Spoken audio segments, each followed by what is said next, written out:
የትግራይ ክልል ሲኖዶስ አክሱም ከተማን ቅድስት ከተማ ብሎ መሰየሙ ለሙስሊሙ ማህበረሰብ ሌላ ጫና መሆኑ ተገለጸ። በአዲስ አበባ ካሳንቺስ አካባቢ በሚገኘው ተውባ መስጂድ አጠገብ ለባህላዊ ጭፈራ ቤት መሰጠቱ ቁጣን ቀሰቀሰ። ከውጭ የመካከለኛው ምስራቅ ጦርነት ዳግም እንዳያገረሽ ተሰግቷል። ሰላም አለይኩም ወራህመቱላሂ ወበረካቱ። የተከበራችሁና የተወደዳችሁ የሀሩን ሚዲያ ቤተሰቦች ይህ ዕለተ ጁማ ወደ እናንተ የሚደርሰው ከጁማ እስከ ጁማ ፕሮግራማችን ነው። እነሆ በሳምንት ውስጥ ያሉ ዓለም አቀፍና ሀገራዊ እስላማዊ መረጃዎችን ወደ እናንተ ልናደርስ ሳምንቱን ጠብቀን ተገናኝ ተማል ነው። ፕሮግራሙን አዘጋጅቶ በማቅረቡ በኩል አብራችኋለሁ። አብራችሁ ይቆዩም። ወደ ቀዳሚ መረጃ አልፋለሁ።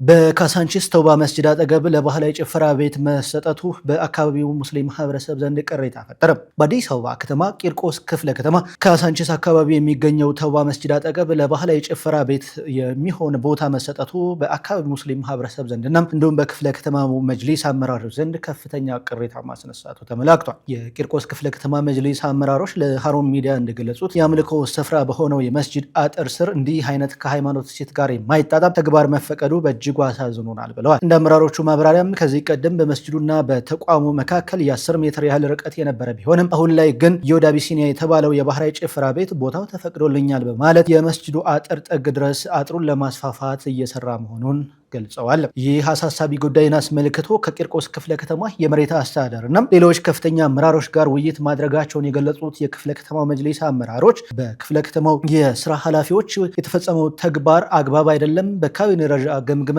ምላሽ እንሰጣችኋለን የሚል ምላሽ እንደተሰጣቸውም አመላክተዋል። አክለውም መንግስት እንዲህ አይነት የጭፈራ ቤቶችና መሰል ተቋማት ቦታ ሲፈቅድ የሃይማኖት ተቋማትን ክብር፣ ጸጥታና የአካባቢውን እሴት ከግምት ውስጥ ባስገባ በጥንቃቄ ሊሆን እንደሚገባ አሳስቧል። በካሳንቺስ የሚገኘው ተውባ መስጂድ ከዚህ ቀደም በኮሪደር ልማት ምክንያት ከነበረበት ቦታ ተነስቶ አሁን ላይ የሚገኝበት ቦታ ላይ በቅርብ ጊዜ ተፈቅዶለት የመስጂድ ግንባታ እያከናወነ የሚገኝ ሲሆን አሁን ላይ በመስጂዱ ጎን የተፈቀደው የባህላዊ ጭፈራ ቤት ለመስጂዱ ለዘላቂነት እንዲሁም ለምዕመኑ እጅግ አስቸጋሪ ስለሚሆን መፍትሄ እንዲፈለግም ነው ጥሪ ያቀረቡት። የትግራይ ሲኖዶስ አክሱምን ቅድስት ከተማ ማለቱ ለከተማዋ ሙስሊሞች ከባድ ስጋትና ቅሬታ ፈጠረ። የትግራይ ክልል ኦርቶዶክስ ቤተክርስቲያን ሲኖዶስ ወይም መንበረ ሰላማ አክሱም ከተማን ቅድስት ከተማ አክሱመ ጽዮን በማለት መሰየሙና አፄ ዮሐንስ አራተኛ የሰማዕታትነት እውቅና መስጠቱን ገልጿል። ይህም ከፍተኛ ትችት እያስነሳበት ይገኛል። በዚህ ዜና ላይ ዝርዝር ዘገባ ባልደረባችን አቴድ ሐሚድ አዘጋጅቷል። እሱን እንደሚከተለው እንከታተላለን። የትግራይ ሲኖዶስ አክሱምን ቅድስት ከተማ ማለቱ ለከተማ ሙስሊሞች ከባድ ስጋትና ቅሬታን ፈጠረ። የትግራይ ኦርቶዶክስ ተዋሕዶ ቤተክርስቲያን ሲኖዶስ መንበረ ሰላማ አክሱም ከተማን ቅድስት ከተማ አክሱም ጽዮን በማለት መሰየሙና ለአፄ ዮሐንስ አራተኛ የሰማዕትነት እውቅና መስጠቱ ከፍተኛ ትችት እያስነሳ ይገኛል። ሲኖዶሱ ውሳኔውን ያሳለፈው አክሱም የሕገ ልቦና የኦሪትና ክርስትና እምነት መሰረት መሆኗን በመጥቀስ ቢሆንም ይህ እርምጃ ከሀገሪቱ ሕገ መንግስታዊ ሴኩላሪዝም መርህ ጋር የሚጋጭና የከተማዋን ሙስሊም ነዋሪዎች መብት የሚጋፋ ነው ተብሏል። የሕግ ባለሙያዎችና የመብት ተሟጋጆች እንደሚያስረዱት አክሱምን የአንድ ሃይማኖት ብቻ ቅድስት ከተማ አድርጎ መሰየም አስተዳደራዊ መዋቅሩን ከሃይማኖት ጋር በማቀላቀል የሌሎች እምነት ተከታዮችን በተለይም ሙስሊሙን ማህበረሰብ ያገላል ተብሏል።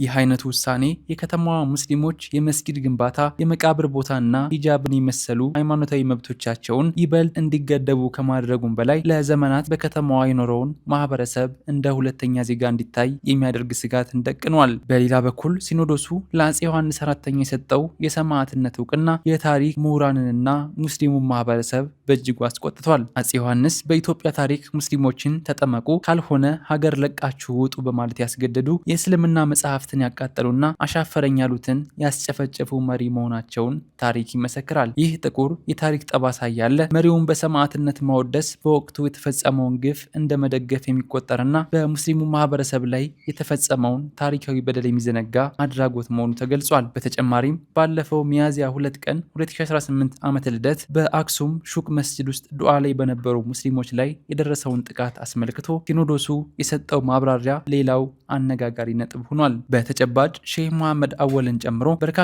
ምዕመናን ተደብድበው ሆስፒታል መግባታቸው እየታወቀ ሲኖዶሱ በመግለጫው ተበዳይ ሙስሊሞችን በጸብ አጫሪነት መክሰሱ የፍትህ መዛባትና የጋራ አብሮነትን የሚጻረር ነው በሚልም ተወግዟል። በአጠቃላይ የሲኖዶሱ ውሳኔዎች አድሏዊና ዜጎችን እኩልነት የሚጥሱ በመሆናቸው አክሱም የሁላችን ከተማ መሆኗ ቀርቶ የአንድ እምነት ተከታዮች ብቻ ተደርጋ መታሰቧ በቀጣይ ለሃይማኖት ግጭት መንስኤ እንዳይሆን ስጋትን አጭሯል። በመሆኑም መንግስት የዜጎችን እኩልነትና የሃይማኖት ነጻነት የማስከበር ህገ መንግስታዊ ግዴታውን እንዲወጣም ጥሪ ቀርቧል። ይህ በእንዲህ እንዳለ በአክሱም ከተማ ለ5ኛ ጊዜ የጁማ ሶላት አለመሰገዱ ተገልጿል። በአክሱም ከተማ ላለፉት 4 የጁማ ሶላቶች ጀምሮ ለ5ኛ ተከታታይ ጊዜ የጁማ ሶላት አለመሰገዱ ነው የተገለጸው። የአክሱም ሙስሊሞችና መላው ማህበረሰብ የአክሱም ሙስሊሞች ህገ መንግስታዊና ሰብአዊ የሆነው የማምለክ መብታቸው እንዲከበር በተደጋጋሚ ቢጠይቁም እስካሁን የተሰጠ የመፍትሄ አካል አለመኖሩ ጉዳዩን አደገኛ አድርጎታል። የደቡብ ኢትዮጵያ ክልል ሙስሊም ወጣቶች ካውንስል ይፋዊ ምስረታ በአርባ ምንጭ ከተማ ተካሄደም። በሳምንት ውስጥ ከነበሩ ጉዳዮች መካከል አንዱና ዋነኛው ይህ ነበር። የኢትዮጵያ ሙስሊም ወጣቶች ካውንስል የደቡብ ኢትዮጵያ ቅርንጫፍ ይፋዊ ምስረታውን ባሳለፍነው ሚያዝያ 25 ቀን 2018 ዓ.ም በአርባ ምንጭ ከተማ በታላቅ ድምቀት አካሂዷል። በዚህ ታሪክ የምስረታ መርሃ ግብር ላይም የጠቅላይ ምክር ቤቱ የስራ አስፈጻሚ አባላት፣ የኢትዮጵያ ሙስሊም ወጣቶች ካውንስል ከፍተኛ አመራሮች፣ የክልልና የከተማ አስተዳደር ከፍተኛ የስራ ኃላፊዎች፣ ክልሉ መጅሊስ አመራሮች እንዲሁም የሃይማኖት አባቶችና የሀገር ሽማግሌዎች ተገኝተው ነበር። በመድረኩ ላይ መልእክት ያስተላለፉት የኢትዮጵያ እስልምና ጉዳዮች ጠቅላይ ምክር ቤት ፕሬዝዳንት ሼህ ሀጂ ኢብራሂም ቱፋም በዚሁ በክልሎች እየተመሰረተ ያለው የሙስሊም ወጣቶች ካውንስል ዋና ዓላማ እድገትና ለህዝቦች አንድነት በጋራ መስራት መሆኑን አብራርተዋል። አክለውም የደቡብ ኢትዮጵያ ክልል የነባር አብሮነትና የአንድነት ተምሳሌት መሆኑን በማውሳት ወጣቶች በየአካባቢያቸው ብሎም የሀገራቸውን ሰላም በማስጠበቅ ረገድ የአንበሳውን ድርሻ ሊወጡ እንደሚገባም አሳስበዋል። የክልሉ ርዕሰ መስተዳድር ተወካይና የክልልና የከተማ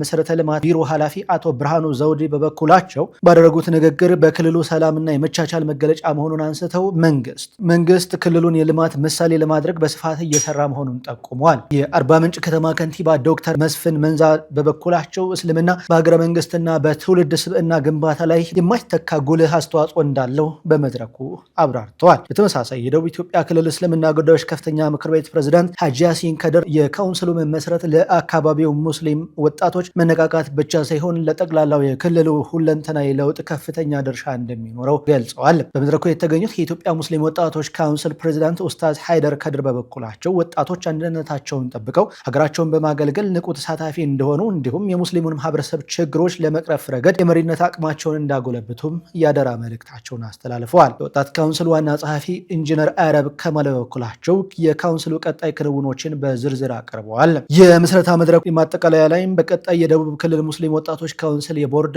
አባልነት ለሚመሩ ወጣት አመራሮች ይፋዊ ሹመትና ኃላፊነት በመስጠት መርሃ ግብሩ በስኬት ተጠናቋል። እየተከታተላችሁ የምትገኙት ከሀሩን ሚዲያ ወደ እናንተ እየደረሰ ያለው ከጁማ እስከ ጁማ ፕሮግራማችን ነው። ይህ ፕሮግራማችን ዕለተ ጁማ የሀገር ውስጥና የባህር ማዶ በሳምንት ውስጥ ያሉ እስላማዊ ጉዳዮችን ወደ እናንተ የምናደርስበት ልዩ ፕሮግራማችን ነው። በዚህ ፕሮግራማችን ላይ ሀሳብ አስተያየት ካላችሁ በሀሩን ሚዲያ የተለያዩ አድራሻዎች ልታደርሱን ትችላላችሁ። ወደ ባህር ማዶ መረጃዎቻችን እናልፋለን። ቱርክ ታይፋን ብሎክ 4 የተሰኘ የሃይፐርሶኒክ ባላስቲክ ሚሳኤል በኢስታንቡል ለእይታ ቀረበች። ቱርክ በኢስታንቡል ከተማ በሚካሄደው የሳሃ 2026 የጦር መሳሪያ አውደ ርዕይ ላይ ታይፋን ብሎክ 4 የተሰኘ አዲስ ሃይፐርሶኒክ ባላስቲክ ሚሳኤል በይፋ ለእይታ አቅርባለች። የሮኬት ሳን ኩባንያ የተመሰረተው ይህ ሚሳኤል ከታይፋን ሚሳኤል ስሪቶች ትልቁና እጅግ አጥፊው ሲሆን ቱርክ በሀገር ውስጥ ካመረተቻቸው ባላስቲክ ሚሳኤሎች መካከል ረጅም ርቀት መምታት የሚችል ነው ተብሏል። ይህ ሚሳኤል በትክክል ምን ያህል ርቀት መምታት እንደሚችል ግን የተሰጠ መረጃ ለመኖሩ ተገልጿል። ወደ 10 ሜትር ገደማ ርዝመትና 7.2 አካባቢ ክብደት ያለው ይህ ግዙፍ ሚሳኤል ከድምፅ ፍጥነት 5 እጥፍ በላይ በሆነ ፍጥነት መምጠቅ የሚችል መሆኑ የተገለጸ ሲሆን ለመጀመሪያ ጊዜ በ2025ቱ አይደፍ አውደ ርዕይ ላይ ይፋ የተደረገው ይኸው ሚሳኤል አሁን ደግሞ በባለ 8 ጎማ ተወርዋሪ ተሽከርካሪ ላይ ተወንጭፎ በሳሃ አውደ ርዕይ ለእይታ ቀርቧል። የአሜሪካው ፕሬዝዳንት ዶናልድ ትራምፕ በአሜሪካ ታሪክ ከፍተኛ የህዝብ ተቃውሞ በማስተናገድ ክብረ ወሰን ሰበሩ። ፕሬዝዳንት ዶናልድ ትራምፕ 76 በመቶ የሚሆኑ የአሜሪካ ህዝብ እንደማይደግፋቸው በሚያሳዩ አዳዲስ የዳሰሳ ጥናቶች መሰረት በአሜሪካ ታሪክ እጅግ ተቀባይነት ያጡ ፕሬዝዳንት በመሆን አዲስ ክብረ ወሰን ማስመዝገባል ገልጿል። ይህ 76 በመቶ የህዝብ ተቃውሞ ምጣኔ ከዚህ ቀደም በሌሎች የሀገሪቱ ፕሬዝዳንቶች ተመዝግቦ የነበረውን ከፍተኛ የህዝብ ተቃውሞ ታሪክ የሰበረ ነበር ተብሏል። ከዚህ ቀደም በሀገሪቱ ከፍተኛ ታሪክ ተቃውሞ ምጣኔ በማስተናገድ ቀዳሚ የነበሩት የቀድሞ ፕሬዚዳንት ጆርጅ ደብሊው ቡሽ 2008 የተመዘገበው 71 በመቶ እንዲሁም ሪቻርድ ኒክሰን ያስመዘገቡት 66 በመቶ እንደነበረም መረጃዎች አመላክታሉ። ይህ በእንዲህ እንዳለ በመካከለኛው ምስራቅ በተለይም በሆርሙዝ አዲስ የጦርነት ስጋቶች መታየታቸው ተገልጿል። በኢራንና በአሜሪካ እንዲሁም በእስራኤል መካከል እየተካሄደ በሚገኘው ጦርነት ምንም እንኳን ላለፉት ጥቂት ሳምንታት ጋብ ብሎ የነበረ ቢሆንም አሁን ግን በሆርሙዝ አካባቢ አዲስ የጦርነት ስጋት መታየቱ ነው የተገለጸው። ይህም የነዳጅ ዋጋን እንዳሻቅብ ከማድረጉ ባሻገር የመካከለኛው ምስራቅን አዲስ ውጥረት እንዲነሳበት አድርጓልም ተብሏል። አብራችሁን ስለነበራችሁ ስለተከታተላችሁን ምስጋናችንን እያቀረብን የዛሬው ከጁማ እስከ ጁማ ፕሮግራማችንን እዚህ ላይ እንቋጫለን። በያላችሁበት የዓለም ዳርቻ ሰላም ከእናንተ ጋር ይሁን። ወሰላሙ አለይኩም ወራህመቱላሂ ወበረካቱ።